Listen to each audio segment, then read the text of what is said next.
هو الذي أنزل عليك الكتاب منه آيات محكمات هن أم الكتاب۔ وہی ہے جس نے تم پر یہ کتاب اتاری، اس کی کچھ آیتیں صاف معنی رکھتی ہیں، وہ کتاب کی اصل ہیں۔ الحمدللہ رب العالمین والصلاة والسلام علی سید الانبیاء والمرسلین، اما بعد فاعوذ باللہ من الشیطان الرجیم، بسم اللہ الرحمن الرحیم۔ الصلاة والسلام علیک یا رسول اللہ وعلی آلک واصحابک یا حبیب اللہ۔ الصلاة والسلام علیک یا نبی اللہ وعلی آلک واصحابک یا نور اللہ۔ محترم ناظرین کرام، آپ دیکھ رہے ہیں سلسلہ احکام قرآن۔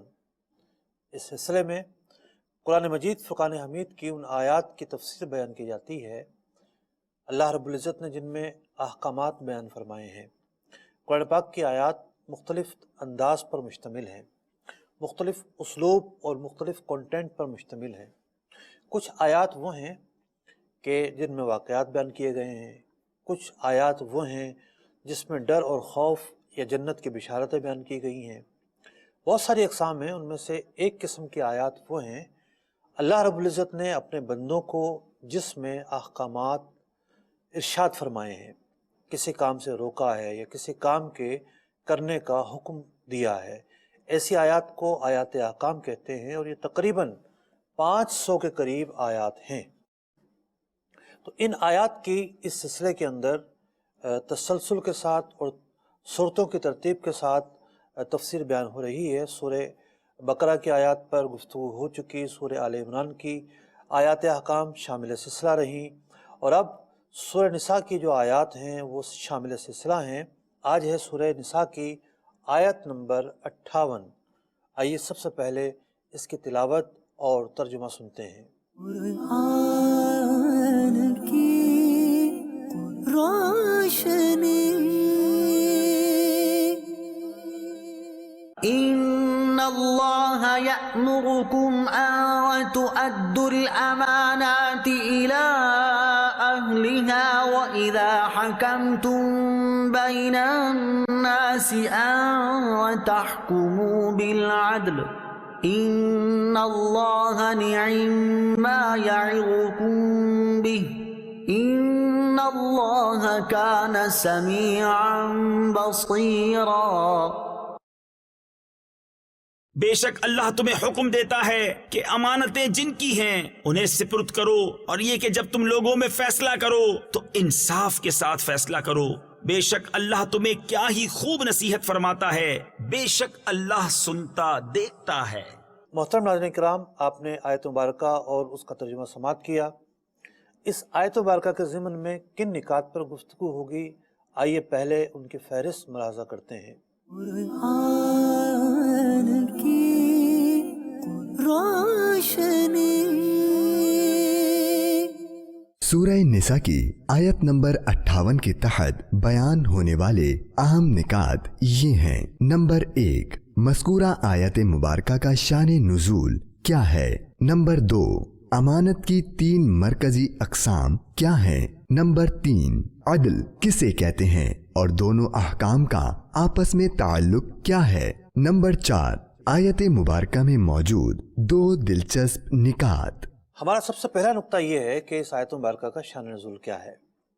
اس آیت مبارکہ کے شان نزول کے تعلق سے 2 طرح کی روایات بیان کی گئیں۔ بعض مفسرین نے یہ بیان کیا کہ نبی اکرم علیہ السلام نے جب مکہ مکرمہ فتح کیا تو خانہ کعبہ کی چابیاں جن کے پاس تھیں ان کا نام تھا عثمان بن طلحہ۔ ان روایات کے مطابق حضرت عثمان بن طلحہ اس وقت تک مسلمان نہیں ہوئے تھے، ان سے چابیاں لے لی گئیں، اور نبی اکرم علیہ السلام خانہ کعبہ کا دروازہ کھول کر اندر داخل ہوئے، خانہ کعبہ کو بتوں سے صاف کیا اور بتوں سے پاکیزہ کیا، اور پھر وہاں عبادت کی گئی۔ تو جبریل امین وحی لے کر نازل ہوتے ہیں اور یہ بات آ کر بتاتے ہیں کہ اللہ تبارک و تعالیٰ کا حکم یہ ہے کہ یہ چابیاں قیامت تک ان کی اولاد کے پاس رہیں گی، اسی قبیلے کے پاس رہیں گی۔ نبی اکرم علیہ الصلوۃ والسلام وہ چابیاں انہیں واپس کر دیتے ہیں اور یہ اس انداز کو دیکھ کر اسلام قبول کر لیتے ہیں۔ لیکن اکثر محدثین نے اس واقعے کو اس انداز پر تسلیم نہیں کیا، بلکہ کچھ روایتیں وہ ہیں کہ جن کے اندر یہ بیان ہوا کہ حضرت عثمان بن طلحہ رضی اللہ تعالیٰ عنہ، آپ حدیبیہ کے سال یعنی ہجرت کے 8ویں سال اسلام قبول آپ نے کیا تھا، آپ مدینہ منورہ حاضر ہوئے، وہاں جا کر آپ نے اسلام قبول کیا اور آپ پہلے سے مسلمان تھے۔ بلکہ معاملہ یہ تھا کہ جب مکہ فتح ہوتا ہے تو حضرت عباس رضی اللہ تعالیٰ عنہ، جن کے ذمے آب زمزم کی حفاظت کرنا تھی، اس کی خدمت تھی، وہ یہ عرض گزار ہوتے ہیں کہ چونکہ آب زمزم کی خدمت بھی میرے پاس ہے تو چابیاں بھی مجھے دے دی جائیں۔ تو انہوں نے اس خواہش کا اظہار کیا اور اس کے بعد جو ہے وہ جبرائیل امین حکم لے کر آئے اور اس موقع پر یہ آیت مبارکہ نازل ہوئی اور اللہ رب العزت نے ارشاد فرمایا ان اللہ یأمرکم ان تؤدوا الامانات الی اہلہا، اللہ تعالیٰ یہ حکم دیتا ہے کہ امانتوں کو ان کے اہل کے سپرد کر دو۔ تو حضرت مولانا نعیم الدین مراد آبادی رحمۃ اللہ تعالیٰ علیہ نے اسی دوسرے موقف کو اختیار کیا اور پہلے موقف کے تعلق سے جو نقد مختلف مفسرین نے تفصیل کے ساتھ اپنی کتابوں میں بیان کی ہیں، اس کا خلاصہ جو ہے آپ نے بیان کرتے ہوئے جو دوسری روایات ہیں ان کو ترجیح دی کہ اسلام تو یہ پہلے لا چکے تھے، بلکہ اصل معاملہ یوں تھا اور اس موقع پر یہ آیت مبارکہ نازل ہوئی۔ یہ تو تھا اس آیت مبارکہ کا شان نزول۔ اب یہ دیکھتے ہیں کہ اس آیت مبارکہ کے اندر جو بات بیان کی گئی ہے، جو پہلے حصے میں حکم دیا گیا ہے، وہ امانت کے تعلق سے دیا گیا ہے۔ امانت کسے کہتے ہیں، امانت کیا ہوتی ہے، امانت کی مرکزی طور پر کیا اقسام ہیں۔ تو بات یہ ہے کہ امانات کا لفظ یہاں استعمال ہوا، امانات لفظ جمع ہے امانت کی، اور امانت اور امان جو ہیں وہ مصدر ہیں۔ امان کبھی اس حالت کو کہتے ہیں جس میں انسان امن میں ہوتا ہے، اور کبھی اس چیز کا نام ہوتا ہے کہ انسان کو اس کا امین بنایا جاتا ہے۔ تو یوں امانت جو ہے اس کے ڈیفرنٹ جو ہے وہ معنی ہیں۔ امام فخر الدین رازی رحمۃ اللہ تعالیٰ علیہ نے تفسیر کبیر کے اندر، اور امام علاء الدین علی بن محمد بن ابراہیم المعروف امام خازن رحمۃ اللہ تعالیٰ علیہ نے تفسیر خازن کے اندر امانت کی 3 مرکزی اقسام بیان کی۔ اس کا خلاصہ یہ ہے کہ امانت کی پہلی قسم ہے امانت مع رب، اللہ تعالیٰ کے ساتھ امانت کرنا، خیانت نہ کرنا، بندہ ان کاموں میں امین رہے جس کا تعلق اللہ تعالیٰ سے ہے۔ امام فخر الدین رازی رحمۃ اللہ تعالیٰ علیہ بیان کرتے ہیں، یہ اتنا بڑا باب ہے، ھذا بحر لا ساحل لہ، یعنی وہ کون کون سے کام ہیں بندہ جن کے حوالے سے امین ہے، وہ کام اللہ تبارک و تعالیٰ کے دیے ہوئے ہیں، ان کاموں میں بندے کو امانت کا مظاہرہ کرنا ہے۔ بڑا وسیع باب ہے۔ حضرت سیدنا عبداللہ بن مسعود رضی اللہ تعالیٰ عنہ بیان کرتے ہیں، الامانۃ فی کل شیء، فی الوضوء والجنابۃ والصلاۃ والزکاۃ والصوم، کہ امانت کا تعلق ہر قسم کی عبادت سے ہے، نماز ہو، وضو ہو، طہارت ہو، جنابت ہو، زکوٰۃ ہو، روزہ ہو، تمام کی تمام چیزوں کے اندر بندہ امانت کے مظاہرہ کرنے کا پابند ہے۔ کون دیکھ رہا ہوتا ہے روزے کے اندر؟ اسے چھپ کے کھا پی سکتا ہے، لیکن وہ عمل امانت ہے، اس کی پوری ادائیگی اس کے ذمہ لازم ہے، تو بندہ کمال امانت کا مظاہرہ کرتے ہوئے روزہ رکھتا ہے۔ اگر غسل لازم ہے تو غسل کے لوازمات پورے کرنا اس پر ضروری ہے۔ نماز لازم ہے تو نماز کی امانت یہ ہے کہ اسے کامل طریقے سے ادا کیا جائے۔ اسی طریقے سے ابن عمر رضی اللہ تعالیٰ عنہ سے ایک روایت مروی ہوئی کہ ان اللہ خلق فرج الانسان وقال ھذا امانہ خباتھا عندک فاحفظها الا بحقها، کہ اللہ تعالیٰ نے جب انسان کی شرمگاہ کو پیدا کیا، انسان کی تخلیق کی، جسم کا یہ حصہ پیدا کیا گیا، تو انسان سے خطاب ہوا کہ یہ حصہ امانت ہے، اسے اپنی صحیح جگہ کے علاوہ کہیں اور خرچ نہیں کرنا۔ تو بندہ اللہ تعالیٰ کے حقوق کے تعلق سے، فرامین کے تعلق سے، احکام کے تعلق سے کس طرح امین ہے، یہ اس کی ایک چھوٹی سی مثال تھی۔ علماء لکھتے ہیں کہ انسان کا پورا جسم ہی اللہ کی امانت ہے، اور اسے نافرمانی میں لگانا خیانت ہے۔ چنانچہ زبان کی امانت یہ ہے کہ اسے غیر شرعی کاموں میں استعمال نہ کرے، اس سے جھوٹ نہ بولے، اس سے غیبت نہ کرے، اس سے چغلی نہ کرے، اس سے فحش بات نہ کہے۔ آنکھ بھی امانت ہے، آنکھ کی امانت یہ ہے کہ نظر کو حرام کی طرف نہ لگائے۔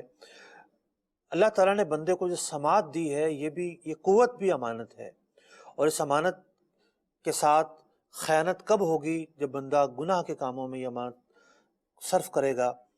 اسی طریقے سے جسم کا ایک ایک عضو جو ہے یہ اللہ تبارک و تعالیٰ کی طرف سے دی ہوئی امانت ہے۔ تو امانت کی ایک قسم وہ ہے جس کا تعلق اللہ اور بندے کے درمیان ہے۔ دوسری قسم الامانت، یعنی یا امانت الانسان مع نفسہ، انسان کا اپنے نفس کے ساتھ، اپنے آپ کے ساتھ دیانت کا مظاہرہ کرنا، خیانت نہ کرنا، یہ امانت کی دوسری قسم ہے۔ مراد یہ ہے کہ انسان زندگی کا ایک موقع ایسا آتا ہے کہ وہ سوچتا ہے میں نے بڑے غلط فیصلے کیے۔ جب بھی کوئی فیصلہ کرنا ہو، ایسا فیصلہ نہ کرے جس سے انسان کا اپنا نقصان ہو، ایسا فیصلہ کرے جس سے اس کا نفع ہو، دین کا نفع ہو یا دنیا کا نفع ہو۔ ظاہر بات ہے دنیا کا نفع بھی ایک باؤنڈری کے اندر ہے کہ دین کے خلاف ورزی لازم نہ آتی ہو۔ تو انسان اپنے نفس کے ساتھ امانت کا مظاہرہ کرے، یہ انسان پر حق ہے۔ اسی طریقے سے اپنے آپ کو بھوک کی وجہ سے ہلاک کر دینا، اپنے آپ کو خودکشی پر پیش کر دینا، خودکشی کر لینا، یہ اپنے نفس کے ساتھ جو ہے وہ بددیانتی ہے۔ امانت کی تیسری قسم ہے جو سب سے وسیع ہے، یعنی عام درپیش مسائل کے اندر سب سے وسیع ہے۔ تیسری قسم ہے رعایت الامانتی مع سائر الخلق، یعنی مخلوق کے ساتھ دیانت کا مظاہرہ کرنا، امانت کا مظاہرہ کرنا، اور کہیں بھی خیانت سے کام نہ لینا۔ ماپ تول میں کمی کا معاملہ ہو، کسی کے راز کو افشا کرنے کا معاملہ ہو، ظاہر کرنے کا معاملہ ہو، کوئی حاکم ہے اور ریاست اس کے حوالے ہے، صوبہ اس کے حوالے ہے، ڈویژن اس کے حوالے ہے، تحصیل اس کے حوالے ہے، ایک ڈپٹی کمشنر ہو، مختار کار ہو، ان کو بھی فیصلے کرنے پڑتے ہیں، تو یہ اپنے فیصلوں کے حوالے سے مسئول ہیں، پوچھا جائے گا ان سے۔ میرٹ کے خلاف فیصلے کیے ہوں گے، نااہل لوگوں کو بھرتی کیا ہوگا، امور مفوضہ کے اندر بددیانتی کی ہوگی، مالی معاملات کے اندر بددیانتی کی ہوگی، ہر اعتبار سے ان کے جتنے بھی تصرفات ہیں، سارے کے سارے تصرفات امانت ہوتے ہیں۔ ان تصرفات کو جو ان کا صحیح استعمال ہے اس کے مطابق استعمال کرنا ضروری ہوتا ہے۔ اسی طریقے سے علماء کے ذمے بھی امانت ہوتی ہے۔ کیا امانت ہوتی ہے؟ پہلی امانت ہوتی ہے علم ڈیلیور کرنا۔ یہ جائز نہیں ہے علماء کو کہ وہ کتمان علم کریں، علم کو چھپائیں، خاص طور پر اس وقت کہ جب سوال پوچھا جاتا ہو، کوئی فتنے کا موقع نہ ہو تو اسے ظاہر کرنا علم کو اور جواب دینا ضروری ہوتا ہے۔ علماء کے اوپر علم جو ہے وہ ان کی گردنوں میں امانت ہے، اور یہ ضروری ہے کہ علم کو درست انداز میں پہنچایا جائے۔ ایک ہوتا ہے خطا ہو گئی، کوئی غلطی ہو گئی، ایک جدا گانا بات ہے، نادانستہ چیزیں ایک اور چیز ہے۔ لیکن بعض لوگ کیا کرتے ہیں کہ اپنے علم کا غلط استعمال کرتے ہیں، کسی مجمع کے اندر واہ لینے کے لیے، کسی محفل اور بزم کی جو ہے وہ داد وصول کرنے کے لیے غلط استعمال کر دیں گے، یا حکام کی چاپلوسی کے لیے. دور بدلتے رہتے ہیں، اور ہر دور کے اندر، یعنی جب سے فتن شروع ہوئے ہیں، ہر دور کے اندر ایسے لوگ پروموٹ کیے گئے جو صاحب جبہ اور دستار تھے، جن کے اوپر علم کا لیبل لگا تھا کہ جناب علامۃ الدہر اور فلاں اور فلاں اور فلاں، لیکن بیک گراؤنڈ کے اندر ان لوگوں نے فتنوں کا دروازہ کھولا. اگر کوئی عالم حکمرانوں کی چاپلوسی کے لیے یا مال و متاع اور منصب کے حصول کے لیے اگر وہ ایسے مسائل بتاتا ہے اور ایسی توجیہات کرتا ہے، ایسی تعویلیں پیش کرتا ہے جو فتنوں پر مبنی ہوتی ہیں، گمراہیت پر مبنی ہوتی ہیں، تو یہ اس کی علم کے اندر خیانت ہے. اسی طریقے سے یعنی وہ جو یہود و نصارہ کو خائن کہا گیا، کس اعتبار سے کہا گیا؟ کئی اعتبار تھے. ایک وجہ یہ تھی کہ انہوں نے نبی اکرم علیہ الصلوۃ والسلام کے اوصاف کو جو ہے وہ چھپا دیا تھا، تغیر کر دیا تھا، بدل دیا تھا، تو انہیں یہ ان کی علمی خیانت تھی، انہیں اس بنیاد پر خائن کہا گیا. اسی طریقے سے بیوی کے لیے امانت یہ ہے کہ یعنی شوہر کے لیے کیا امانت ہے کہ وہ جو اپنی عزت اور عفت کی حفاظت کرے. اب بیوی کا جو جسم ہے وہ شوہر کی امانت ہے، تو اگر یہ اس میں حفاظت نہیں کرے گی تو اعلیٰ درجے کی خائن کہلائے گی. اسی طریقے سے منصب، عہدہ، راز، جائز جو پروفیشنل امور ہوتے ہیں، جو کام سپرد کیے جاتے ہیں، کوئی ملازم رکھا ہے، اس کے ذمہ کام کیا ہے، کسی سے معاہدہ ہوا ہے کہ جناب آپ نے یہ کام انجام دینا ہے، اس کام کو اس معاہدے کے مطابق کرنا، پروفیشنلی جو مینرز ہیں اس کے مطابق کرنا، یہ اس کام کی دیانت ہے، اس کام کی امانت ہے. مفتی احمد یار خان نعیمی رحمۃ اللہ تعالی علیہ نے ایک بڑی ہی پیاری مثال تفسیر نعیمی میں بیان کی. اس کا خلاصہ یہ ہے کہ آپ فرماتے ہیں کہ انسان جو ہے وہ ایک ڈاکیے کے مانند ہے. جو پارسل لے کر آتا ہے اسے ڈاکیا کہتے ہیں. یہ لفظ پرانا ہو چکا ہے آج کل، تو ہو سکتا ہے سمجھ میں نہ آئے. پارسل لانے والا مختلف کمپنیوں کے ساتھ اب یہ نام جڑ چکا ہے، جی فلاں کمپنی کا بندہ آیا پارسل دے کر گیا ہے.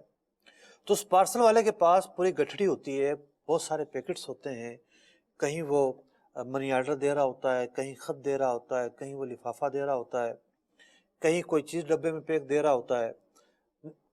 اس گٹھڑی میں، اس اپنے جو ہے وہ باکس میں مختلف طرح کی جو چیزیں ہیں، جس کی جو چیز ہے اس کے حوالے کر رہا ہوتا ہے. اگر ایک جگہ بھی کسی ایک شخص کے ساتھ بھی، ایک کلائنٹ کے ساتھ بھی یہ غلط رویہ اختیار کرے، اس کی چیز نہ پہنچائے، تو یہ خائن کہلائے گا.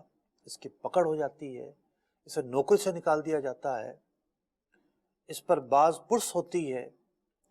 تو فرمایا کہ انسان کی مثال اسی ڈاکیے کی طرح ہے. اس کے کندھوں پر ایک گٹھڑی لدی ہوئی ہے، بہت ساری ذمہ داریوں کا بوجھ اس کے اوپر ہے.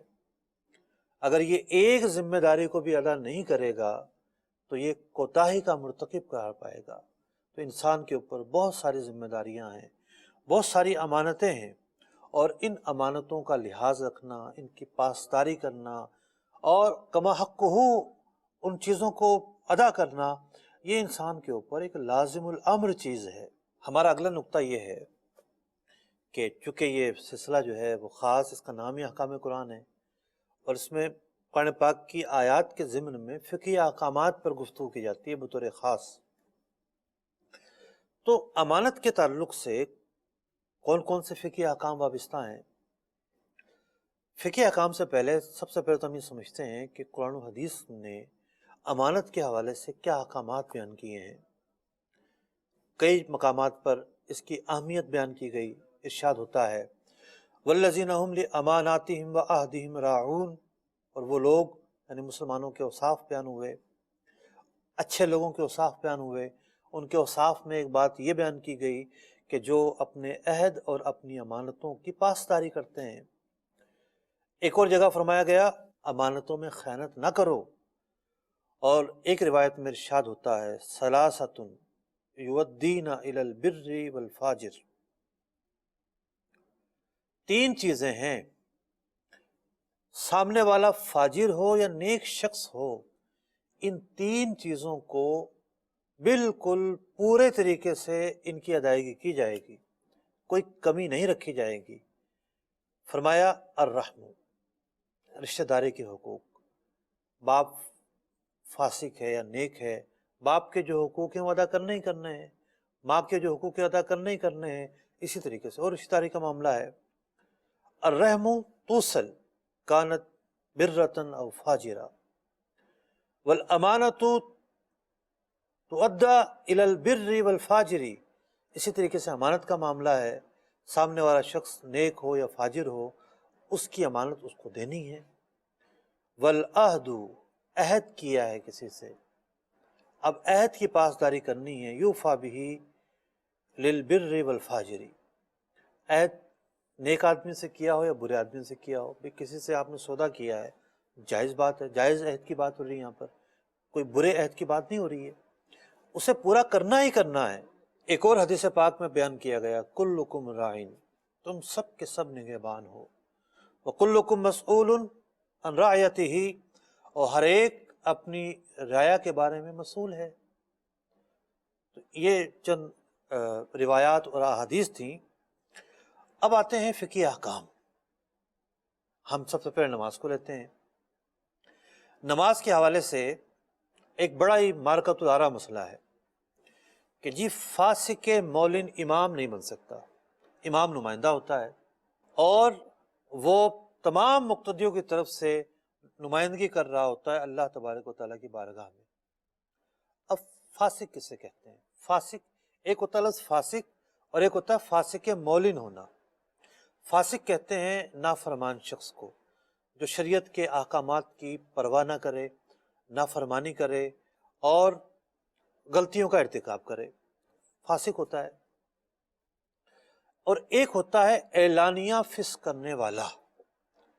بھئی غلطی تو بہت سارے انسان کرتے ہیں، ہر ایک جو ہے وہ خطا کا پتلا ہے، اور ہم عام انسان ہیں، بہت ساری غلطیاں کر دیتے ہیں، لیکن ایک وہ ہوتا ہے انسان کہ جو اپنی غلطیوں پر شرمشار ہوتا ہے، نادم ہوتا ہے، توبہ بھی کرتا رہتا ہے۔ بہرحال ایسا شخص جو ہے اس کے دل کے اندر خوف خدا کا غلبہ رہتا ہے یا خوف خدا کا احساس بہرحال رہتا ہے۔ دوسرا شخص وہ ہوتا ہے جو غلطیاں بھی اعلانیہ کرتا ہے، اللہ تبارک و تعالیٰ کی نافرمانیاں اعلانیہ کرتا ہے۔ مثال کے طور پر ایک آدمی جو ہے وہ ایک لڑکی کے گلے میں ہاتھ ڈالے اور روڈ پہ گھومنا شروع کر دے، نہ اس کی بیوی ہو، نہ بہن ہو، نہ ماں ہو، اجنبی یا عورت ہو۔ تو اس نے کیا کیا؟ ایک بھونڈی حرکت کی، ایک حرام کام کیا۔ عورت، اجنبی عورت کے جسم کو مس کرنا حرام کام ہے، اور کسی بند کمرے میں نہیں بلکہ سر عام کیا۔ لوگ لعن طعن کریں گے، برا بھلا بولیں گے، گھروں سے آوازیں آنا شروع ہو جائیں گی، اس کو محلے سے نکالو، تو پوری جو ہے نا وہ بستی کو خراب کر رہا ہے۔ یہ وہ کام تھا جو ہمیں نظر آ رہا ہے کہ یہ برا کام ہے۔ بہت سارے کام ایسے ہوتے ہیں جو شریعت کے پابندیوں کی خلاف ورزی پر مشتمل ہوتے ہیں، لیکن اس کو اتنی اہمیت نہیں دی جا رہی ہوتی ہے۔ مثال کے طور پر داڑھی رکھنا واجب ہے، اب ایک شخص داڑھی مڈاتا ہے، اب اس کا جو فعل ہے جب وہ مارکیٹ میں آئے گا، گھر سے باہر نکلے گا، سبھی دیکھیں گے کہ اسی حلیے کے اندر جناب گھوم پھر رہا ہوتا ہے۔ تو نہ صرف اس نے نافرمانی کی بلکہ اعلانیہ نافرمانی کی۔ تو اگر کوئی شخص ایسا ہے جو فاسق مولن ہے، اعلانیہ نافرمانی کرتا ہے اللہ اور اس کے رسول کی، تو فقہاء کرام یہ فرماتے ہیں کہ ایسے شخص کو نماز میں آگے نہیں کیا جائے گا، کیونکہ اس کی تو تعظیم ہی جائز نہیں ہے، اور یہ آگے کرنا تو مقام تعظیم ہے۔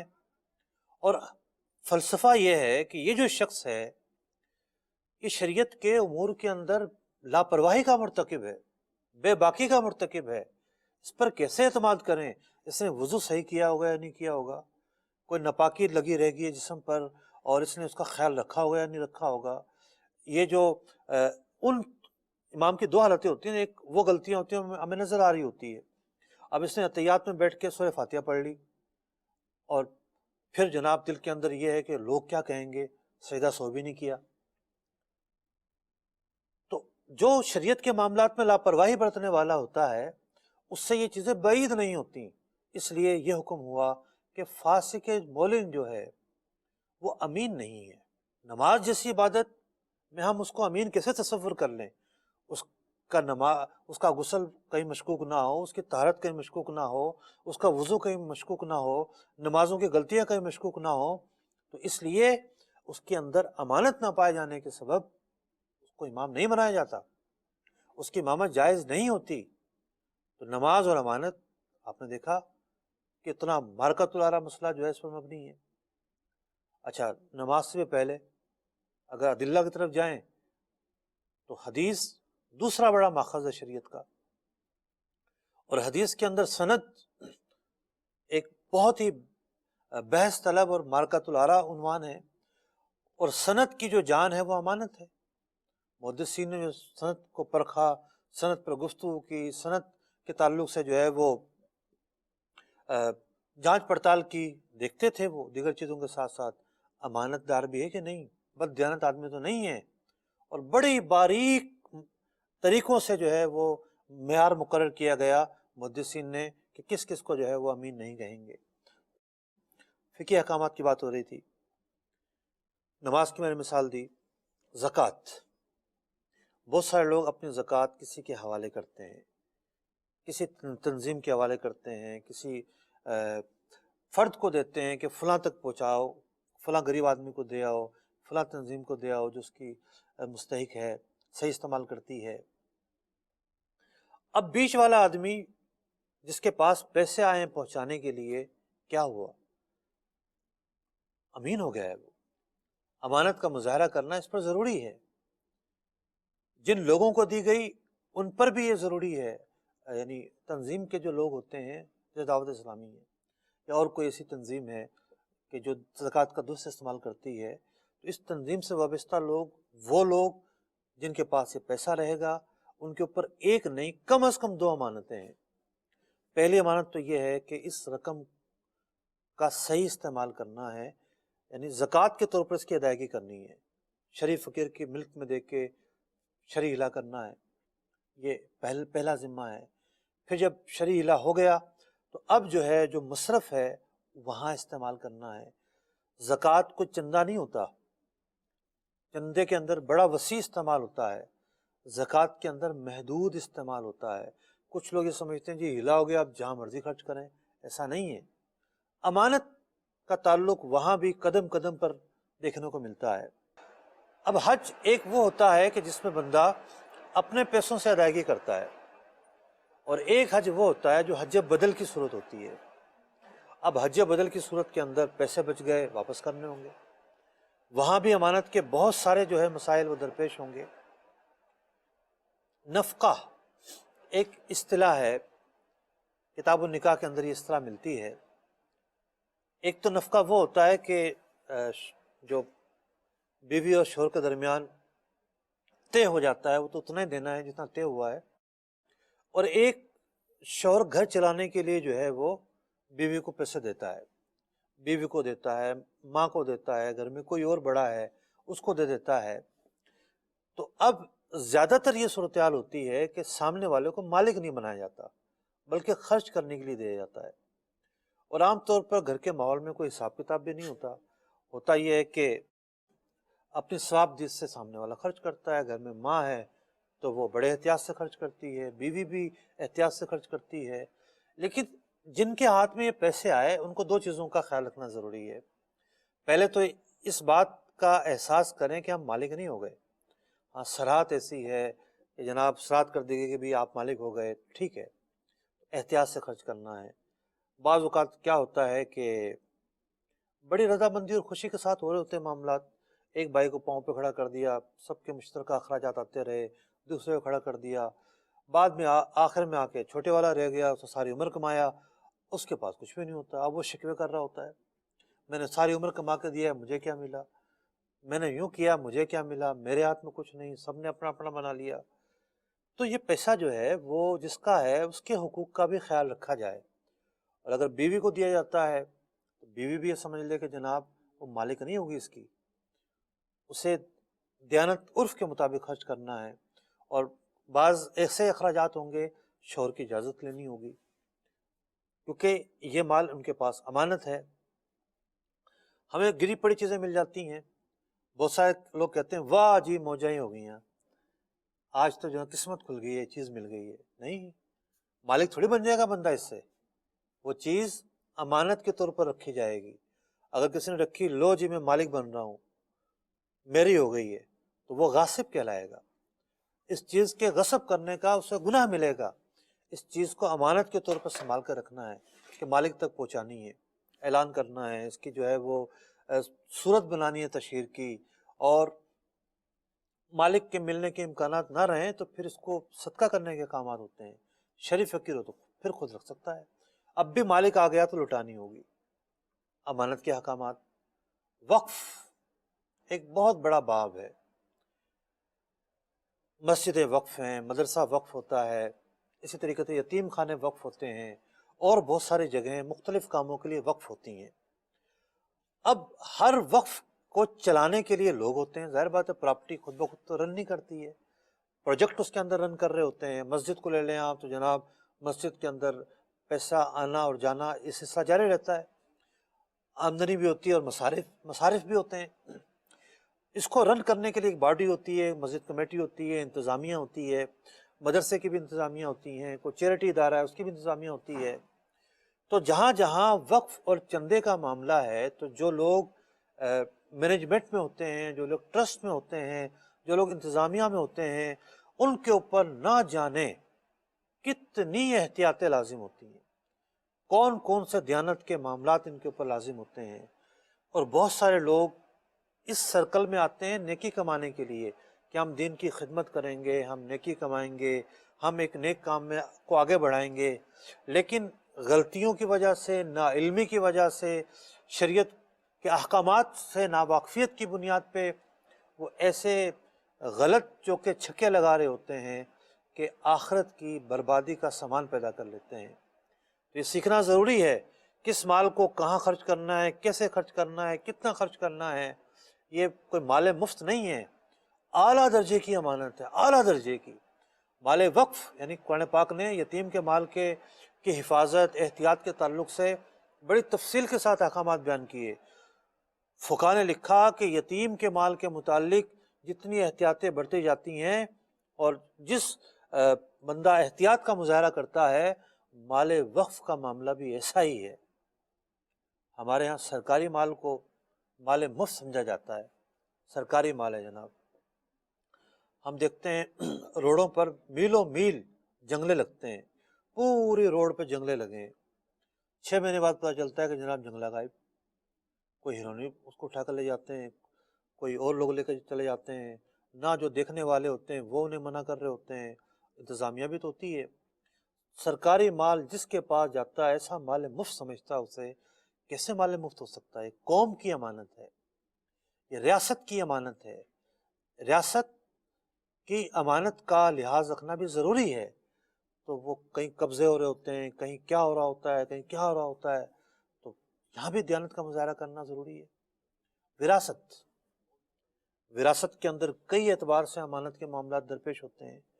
کسی نے جو ہے وہ عارضی طور پر ٹیکس سے بچنے کے لیے وہ پراپرٹی نام کرا دی کسی کے، اور سرات تھی، سب کو پتا تھا اس کے نام نہیں ہے جناب، یہ حقیقت میں اسی کی ہے جس کی یہ پراپرٹی ہے، بس ایک نمائشی طور پر نام کروائی ہے۔ اب بعض اوقات ایسے لوگوں کے دل بدل جاتے ہیں، کہتے ہیں جی یہ تو میری ہے، کوئی لے کے دکھائے مجھ سے، میرے نام ہے، جو کرنا ہے کر لو۔ حقیقت میں ان کی نہیں ہوتی، بددیانتی کا مظاہرہ کرتے ہیں۔ اسی طریقے سے بعض جگہوں پر جو طاقتور ہوتا ہے وہ قبضہ کر لیتا ہے، بہنوں کو حصہ نہیں دیتا، اور دیگر ورثہ کو حصہ نہیں دیتا۔ مانگیں تو جناب 100 طرح کی جو باتیں سننے کو ملتی ہیں، یہ خیانت کے مظاہرے ہوتے ہیں۔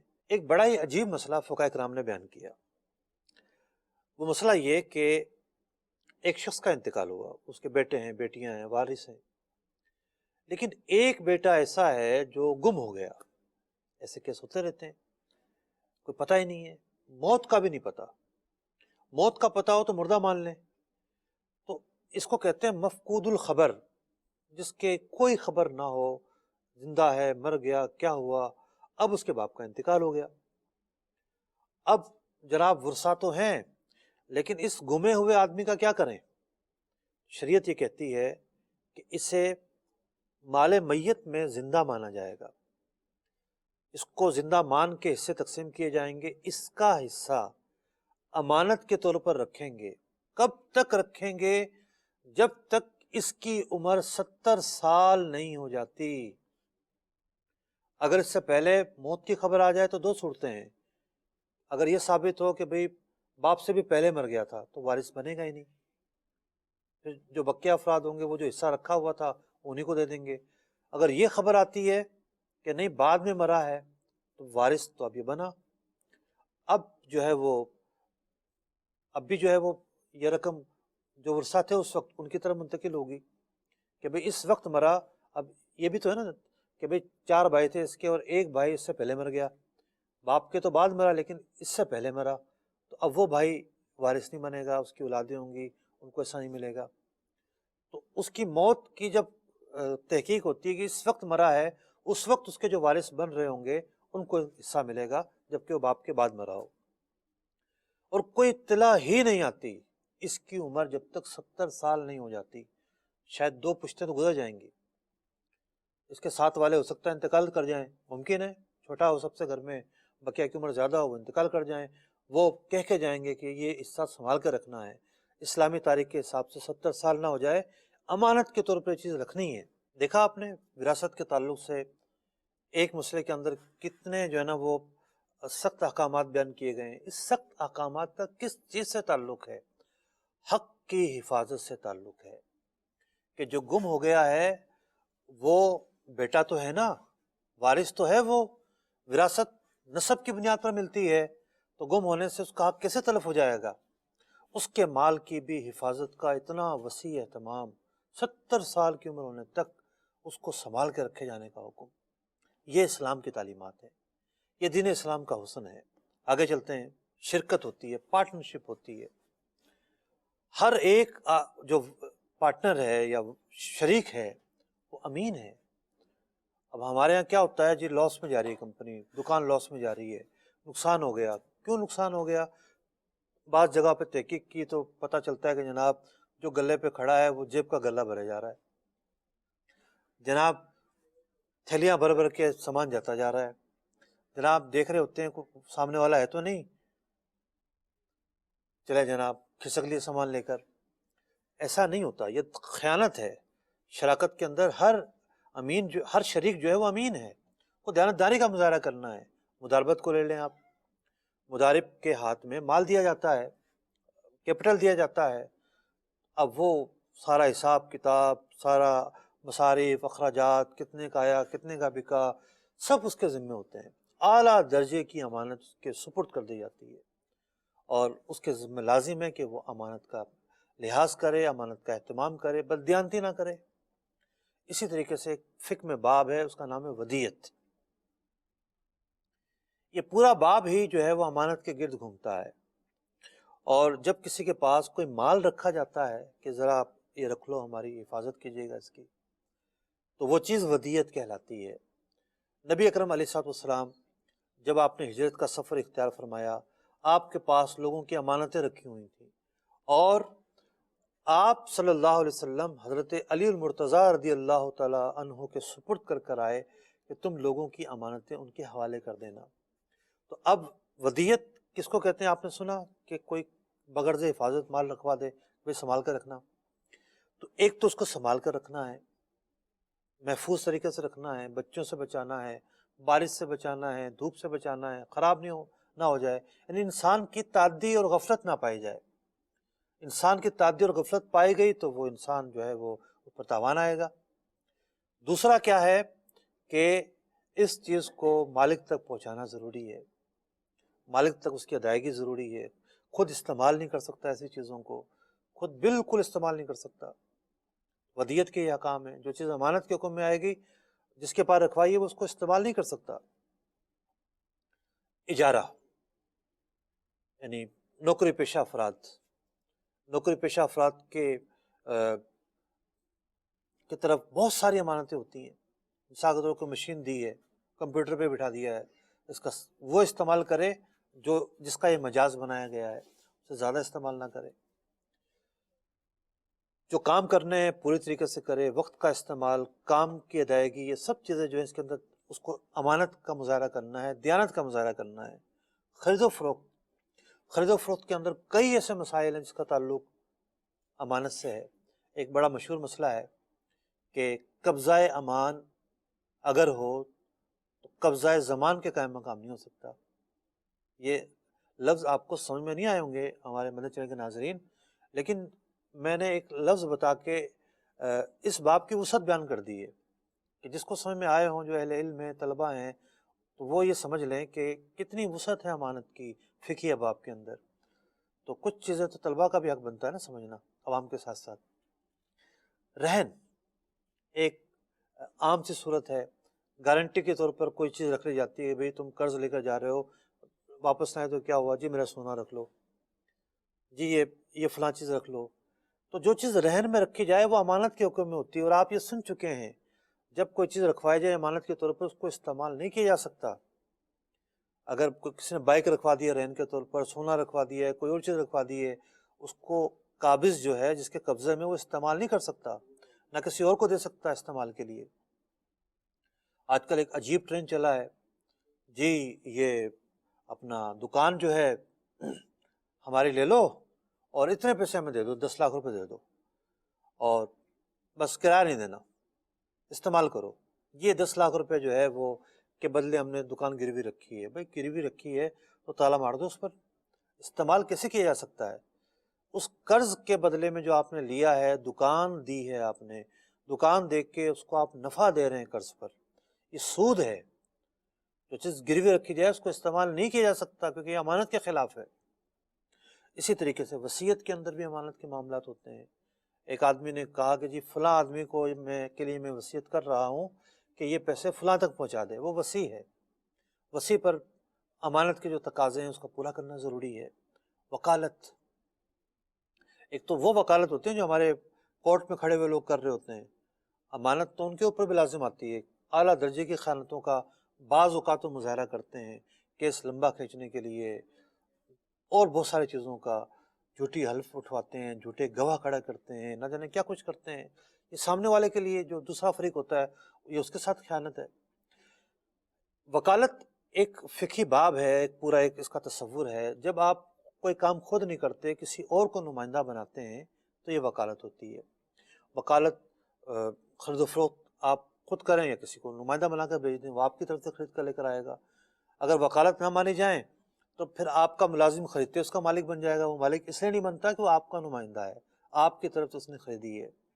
اسی طریقے سے بعض اوقات وکالت جو ہے وہ کسی چیز کو ڈیلیور کرنے میں ہوتی ہے، کسی چیز کی خریداری میں ہوتی ہے، نکاح کے اندر وکالت ہوتی ہے۔ بہت وسیع باب ہے وکالت کا، بہت وسیع باب ہے۔ تو وکیل کے اوپر کم از کم 2 طرح کی ذمہ داریاں عائد ہوتی ہیں۔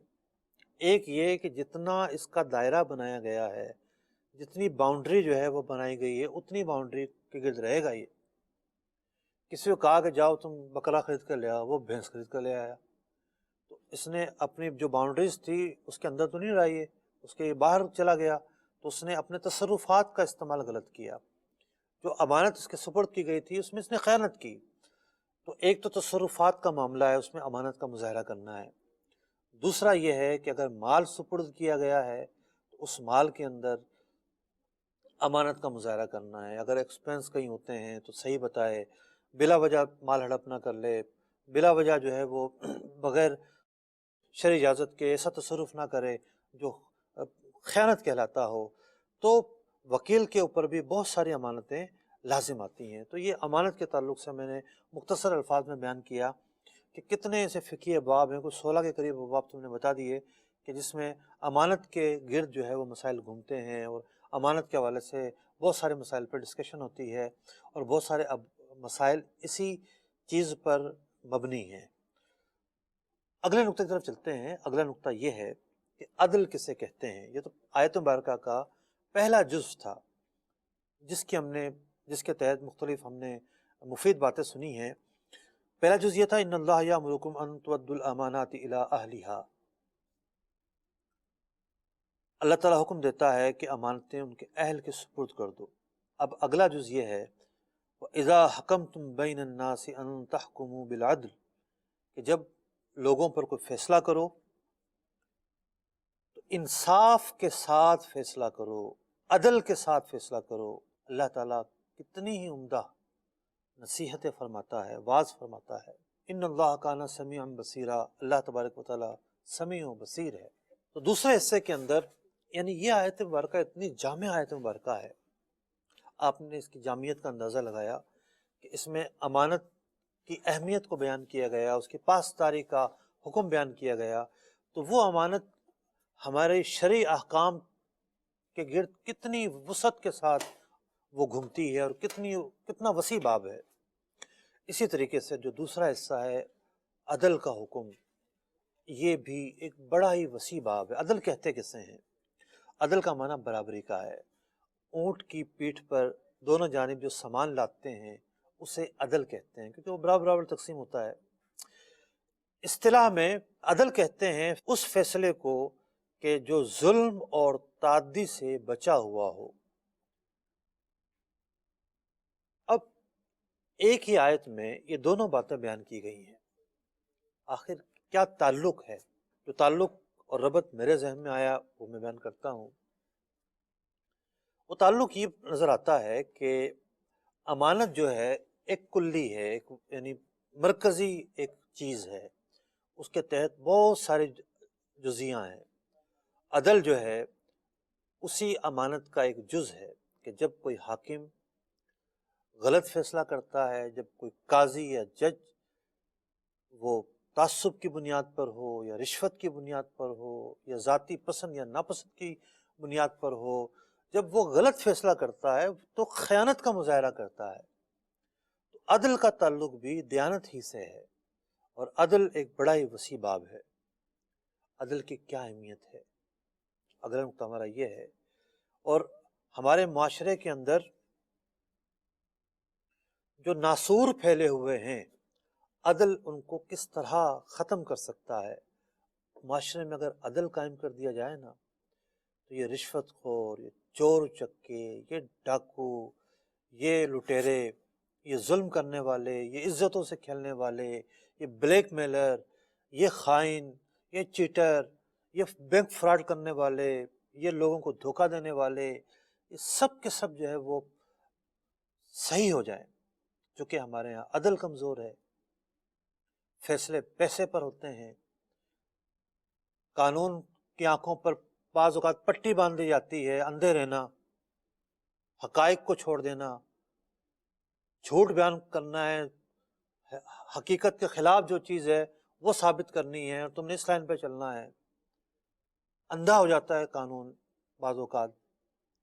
تو کتنے ایسے عوامل ہیں جو لوگ کھیل رہے ہوتے ہیں، پیسے والا جیت رہا ہوتا ہے، غریب ہار رہا ہوتا ہے۔ بڑی دلخراش رپورٹ جو ہے پچھلے مہینے سامنے آئی، بڑی دلخراش رپورٹ، جس نے بھی یہ پڑھی اس کی آنکھوں میں آنسو آ گئے۔ ایک باپ، اس کی بیٹی کو اغوا کر لیا گیا، اندرون سندھ سے اس کا تعلق تھا، اور یعنی یہ اخباری خبر ہے، ممکن ہے حقائق کے خلاف بھی ہو۔ اس رپورٹ کے مطابق اس کی بیٹی کو اغوا کر لیا گیا، اس نے رپورٹ لکھوائی ہوگی، تھانے سے رجوع کیا ہوگا، بالآخر کورٹ تک پہنچا، جس پر دعویٰ تھا کہ اس نے اغوا کیا ہے اس کا بھی انتقال ہو گیا۔ تو اس سے لگتا ہے کہ کافی طویل معاملہ گیا ہے یہ۔ اب کسی اور سے اس نے شادی کروا دی اس کی، وہ شادی بھی باپ کا دعویٰ یہ تھا کہ جبرن ہوئی ہے۔ ایک عرصے تک بیٹی کی اس نے شکل نہیں دیکھی، اس باپ پر کیا بیت رہی ہوگی۔ بالآخر یہ کورٹ میں پہنچا، کراچی کی کوئی کورٹ تھی، اور فائل لیے ہوئے بیٹھا ہوا ہے۔ وہ اس فائل کے اندر کچھ ضروری ڈاکومنٹس ہوں گے، وہ ایف آئی آر کی کاپی ہوگی، کوئی اور ایسی درخواستوں کی کاپیاں ہوں گی۔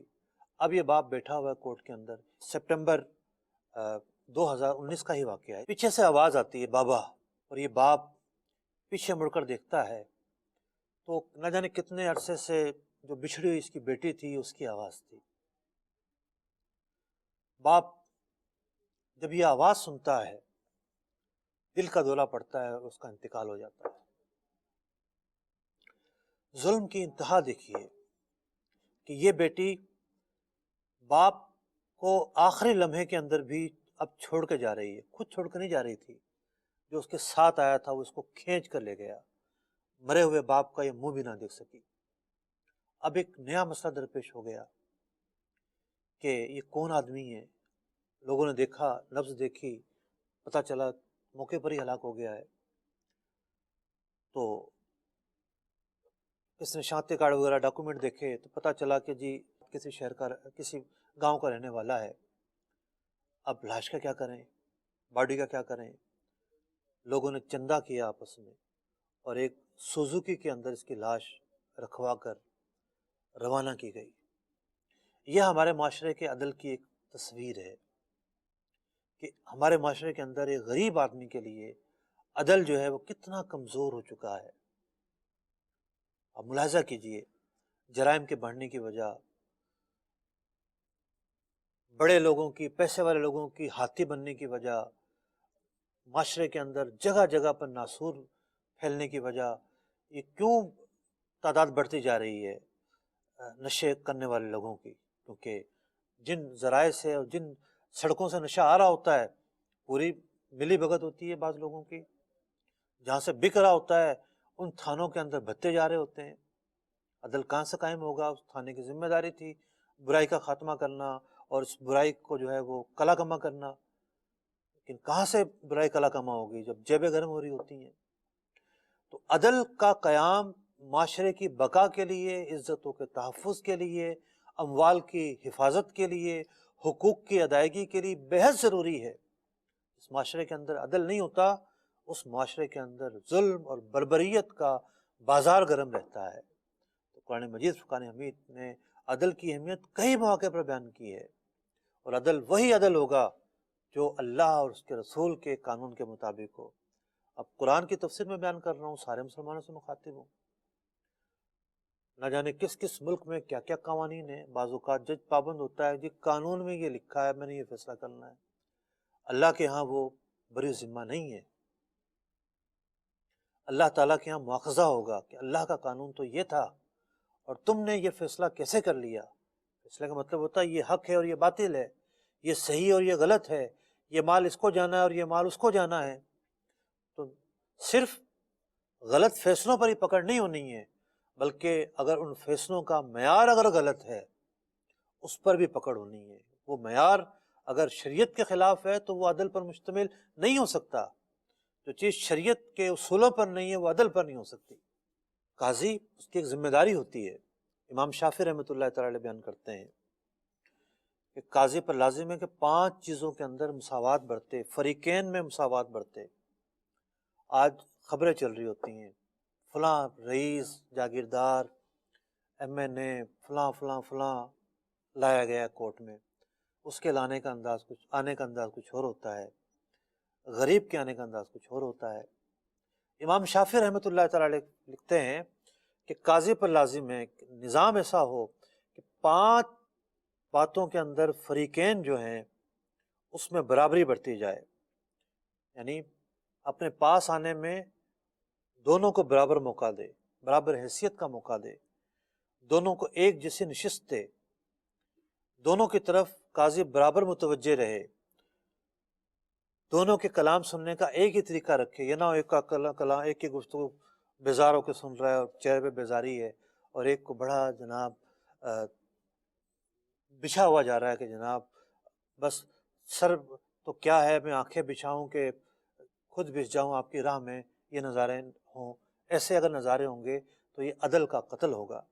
فرماتے ہیں کہ فیصلہ کرنے میں حق کی رعایت کرے، صرف اور صرف حقائق پر فیصلہ کرے۔ کیا نبی اکرم علیہ السلام کا یہ فرمان ہماری نظر سے نہیں گزرا؟ ایک موقع پر فرمایا اگر میری بیٹی فاطمہ بھی ہوتی تو میں سے یہی سزا دیتا۔ اس آیت مبارکہ کے اندر 2 بڑے دلچسپ نکات ہیں۔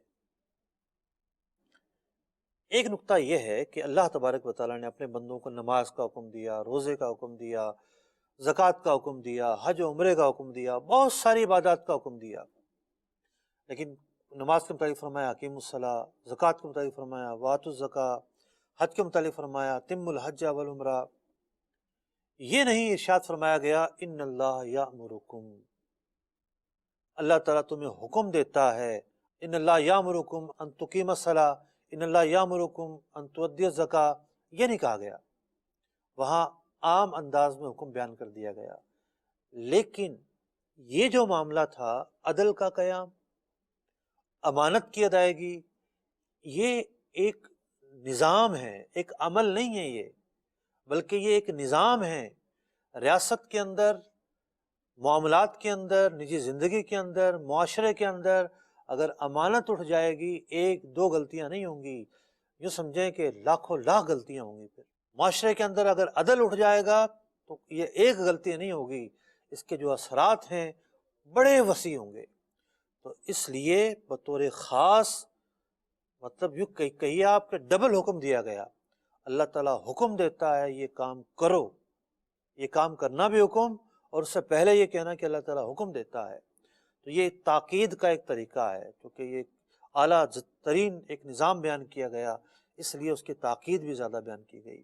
اور پھر حکم دینے کے بعد دوسرا نقطہ یہ ہے کہ اللہ تعالیٰ نے خود اس کی تعریف بیان کی کہ نظام عدل کی تعلیم دینا، نظام امانت کی تعلیم دینا، یہ باتیں سکھانا، یہ کیا ہے؟ اللہ تبارک و تعالیٰ ارشاد فرماتا ہے ان اللہ نعم ما یعظکم بہ، اللہ تعالیٰ تو تمہیں کیا خوب نصیحتیں کرتا ہے، کیسی عمدہ باتیں سکھاتا ہے کہ ان باتوں کو اپنانے میں ہمارا ہی فائدہ ہے. یہ کوئی ہمارے گرد پٹا نہیں ہے، ہمارے اوپر کوئی سخت احکام نہیں ہے، بلکہ اس سے ہمارے معاشرے کی زندگی وابستہ ہے، ہمارے ملک، ریاست، قوم کی زندگی وابستہ ہوتی ہیں.